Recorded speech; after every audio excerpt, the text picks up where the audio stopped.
I'm up at 2:06 in the morning reviewing a Drake album. Why? Because this bangs. Hey guys, APT Songs here, and I'm back with another music review, this time for Drake's just released album, Certified Lover Boy. I want to start off by saying that the title of this thing really is a mislead, because as much as you think based on the title this is going to be like some kind of R&B Drake album where he's going to be singing a lot to girls, and there is some of that on here, the majority of this album is Drake going as hard as possible. So the title is definitely a way for him to make fun of himself about how people view him, but he's really coming with some straight bangers. He's going at quite a few people that you may know, which we'll get into. I think this is probably, honestly, the most enjoyable Drake album that I've heard front to back from first listen. Now, earlier this week, I reviewed Kanye West's album Donda, and I bring this up because Kanye and Drake have been in a feud stemming back from 2018 when Pusha T revealed to the world that he had a kid, and Kanye was like co-signing that crap and not like really coming to Drake's defense and stuff like that. But I bring that up because clearly on this album, Drake is still feeling some kind of way about Kanye, about the Pusha T and that whole good music camp, because he has quite a few bars and in instances quite a few songs going specifically at those two. He doesn't necessarily say them by name, but he definitely has some very, very focused jabs at Kanye and Pusha T on this album, as well as any haters in general that may have come to him in the last few years thinking that he fell off, thinking that he's not that great, thinking that he's soft, thinking that he's too much for an R&B guy. He really steps up his game hard on this album. Unlike the Kanye album, which I found myself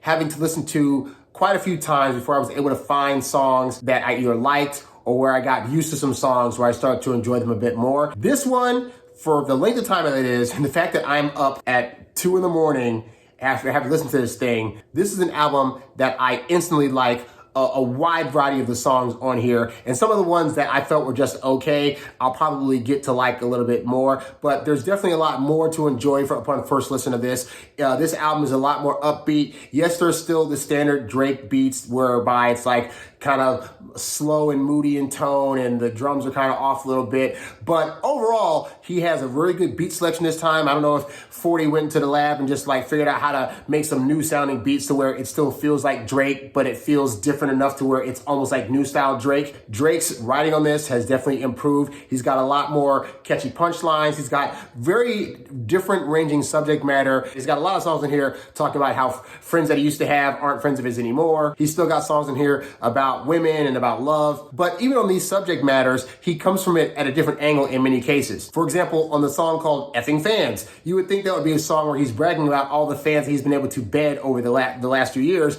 but instead it's a song about how there's a girl out there that wants him, and because he's been messing around with all these other fans, she's now heartbroken at home, and he feels bad about that in some kind of way. Like, I had not heard that on a record before where a rapper is actually lamenting the fact that him screwing around with all these fans is actually hurting somebody else that would genuinely care for him. Or like the song Get Along Better featuring Ty Dolla $ign. And it's a song where he's talking to an ex-lover about how when she left, her friend reached out to him and they started getting along better. So now they're hooking up and he doesn't feel any regrets about that. Again, that's an example of subject matter that I had not heard in a rap record before. Pipe Down is another song on this album that I absolutely enjoyed. I think it's one of the funniest songs that Drake's put together. It's a song where he's talking with this woman about that I guess he's trying to talk to her C, and how she's basically just giving him crap, and he's like, will you just pipe down? The whole record is just line after line after line of like just him saying some funny stuff that's absolutely hilarious and definitely will make you want to listen to it a second and third and fourth time, just because it's just so freaking enjoyable to hear him talk like that. And he's doing it in singing form. And also, might I add, I've not always been the biggest fan of Drake singing, but for some reason on this album, he's managed to do it in a way where he's singing about stuff that's actually interesting, and he doesn't sound corny when he's singing. It sounds like it legitimately fits the track and the subject matter he's talking about versus just trying to sing. But don't get it twisted. Most of this album is rappity rap Drake, and I love me some rappity rap Drake all day long. Like I said, he's got a lot of really great, strong subject matter on here that's about other things. Drake's never been the kind of guy to really rap about like shooting people and selling drugs, because he never did that. So he comes through with stuff that's about meaningful things as it pertains to life in general, his life, other people's lives, and dealing with the music industry as a whole. There's a song on here called Love All, which features Jay-Z, where Drake is talking about how he has a really smart line on here. He says, people don't care until it's R.I.P., meaning basically like he's feeling as though people aren't going to really care about his body of work or him in general until he's dead and gone. Drake's got a lot of hard songs. Like Drake's probably coming harder on this than I've ever heard him come in reference to like really fighting back against haters, spectators, people that wrote stuff about him. He's basically going full force and defending himself against the very great sound landscape. Perhaps the hardest song on here, the perfect example of this, is a song called No Friends in the Industry. It's got a great merciless beat that very much reminds me of when he went at Meek Mill with Back to Back. And he's just going hard, doing jab after jab at Kanye and Pusha T. This song's got some stellar Drake sarcastic lines. He has a line in there talking about how he smokes people on the track like Sha'Carri Richardson, the track runner that got caught smoking earlier in the summer. And this song is here to let you know, do not take Drake as a joke. And then the song after that, Knife Talk, featuring 21 Savage and Project Pat. For one, menacing beats. Project Pat from 3 6 Mafia comes by to drop off a chorus that is very, very hard. And then you got 21 Savage. And it's interesting because 21 Savage and Drake have done many songs together at this point. And 21's always coming really hard. You know, talking about gun talk and gunplay and stuff like that. And again, Drake's not from that school, but somehow he still manages to sound equally as hard on the track despite not talking about any of that kind of stuff. Another great song, 7 a.m. on Bridal Path, which continues his tradition of making songs at either like in the AM or the PM. There's no chorus. It's just him flowing on a great beat for like 4 or 5 straight minutes. All these songs where he's just going at people and he's like trying to defend himself. I actually like those tracks. I like when Drake is basically like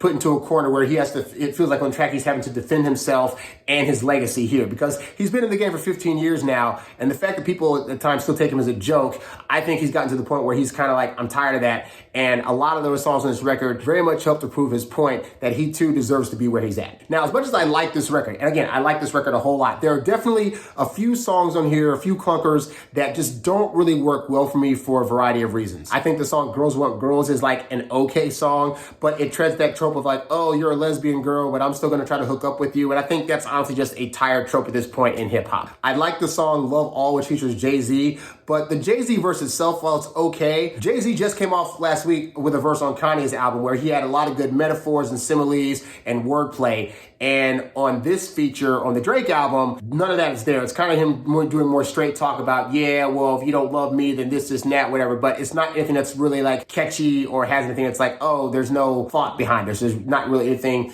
that's wordplay enough for me to be really interested in what you're saying. And it's all very much a surface level lyric. And speaking of Jay-Z, I noticed there were a few people on this album that also work with Kanye. So like Jay-Z worked with Kanye on the last album, Kid Cudi worked with Kanye on his last album, and now they're both on this Drake album. And I'm wondering like what that does with the camps. Like I wonder if Kanye is feeling some kind of way about the fact that some of the people that he works closely with are also working with Drake, knowing that again, Drake is going extra hard at Kanye on this album. In fact, I think on the Kid Cudi song, there are some lines that kind of allude to lines that could be talking about Kanye, and that's like Kanye's right-hand man almost. So I wonder how they end up dealing with that. But again, that just adds to the drama. It just makes for good sales and for a good news cycle to talk about these guys. And then by far, the absolute worst song on this album is Way Too Sexy. It samples Right Said Fred's I'm Too Sexy, you know, I'm too sexy for my, and it makes into a song where Future's on the chorus is, I'm too sexy for the trap, too sexy for, it sounds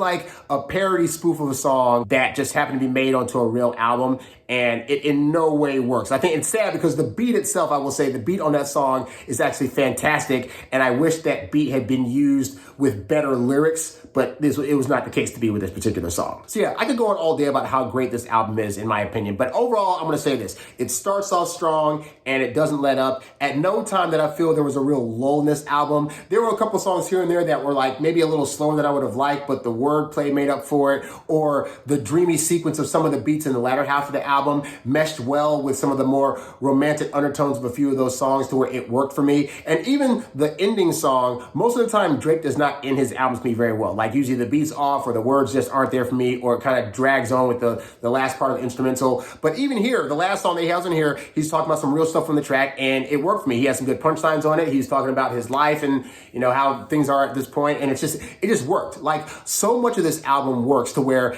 of the 21 tracks on here, I can honestly say I could pick out like 18 of them that I'd be like, I listen to this all day, because he has a lot of stuff on here, a lot of good wordplay, a lot of good metaphors, a lot of real life stuff. And it's Drake. So if you like Drake stuff at this point, Honestly, you'll probably like this album even more. If you haven't been a fan, he's got a lot of new things that he's trying here to where you might give Drake a second look and really hear what he has to say and decide if maybe you like him more now based on the stuff he's put on this album. But that's just one black man's opinion. What do you think about the album? Did you like it? Did you hate it? Did you figure that it was like the worst thing ever? Did you figure it's like one of the best ones in his catalog? Leave your comments down below and let me know what you think about this album. Also, let me know what album you'd like me to review later on the channel because I love doing these reviews for you guys and I am a music fan all the way through. That's all I got. I'm ABT Songs and I'll catch y'all later. Peace.